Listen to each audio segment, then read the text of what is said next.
Mary Poppins Returns is a weird movie. Not necessarily weird in terms of what happens in it. If you're watching a sequel to Mary Poppins and not expecting a few weird set pieces, you're watching for the wrong reasons. But weird in the sense that I'm not entirely sure if it's a good film. It's certainly engaging enough, and it has a few cards up its sleeve, but generally, I'm not sure if it was the right film for me to review. But we're here now. 25 years after the first film, the bank's children are all grown up, and in fact, Michael has 3 children of his own.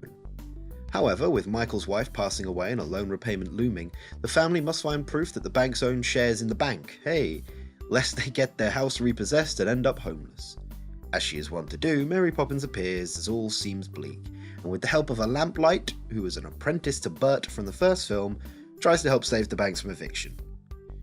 I describe the plot as if it's a crucial part of the film, but it really isn't.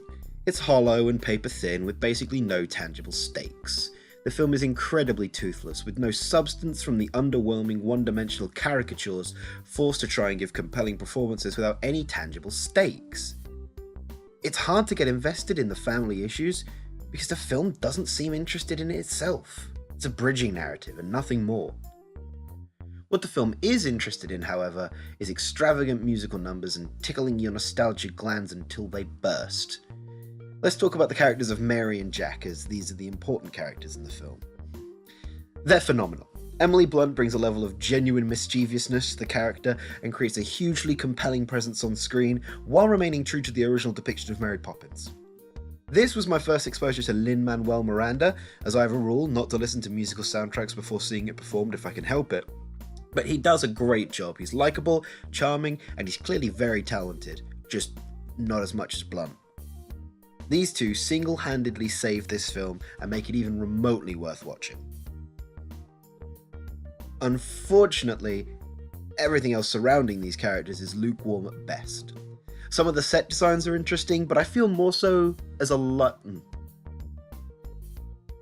Some of the set designs are interesting, but I feel they would be more so as a live-action stage show. The musical numbers are good while they're there, but only 1 or 2 I actually remember after watching, and one of them because it's basically the underpinning song for the whole film. The supporting cast is forgettable, and don't get a chance to shine in a generally bland plot. A huge amount of these issues aren't overly damaging because the film knows what it does best is the scenes with Mary Poppins and Jack, but every other aspect of the film feels so toothless and dumbed down and empty and bland. Mary Poppins Returns is not good at building suspense or captivating an audience when it comes to the main focus of the story. I don't think that's an unfair point to make.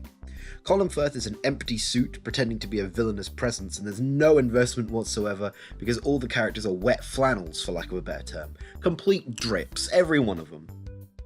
Luckily for the film, it knows that's not where its biggest strength lies. Its biggest strength is how genuine it feels. The perfect word to describe this movie is pleasant. It really does seem to be so unfathomably happy to have you watching that it wants to bend over backwards to show you how much it cares.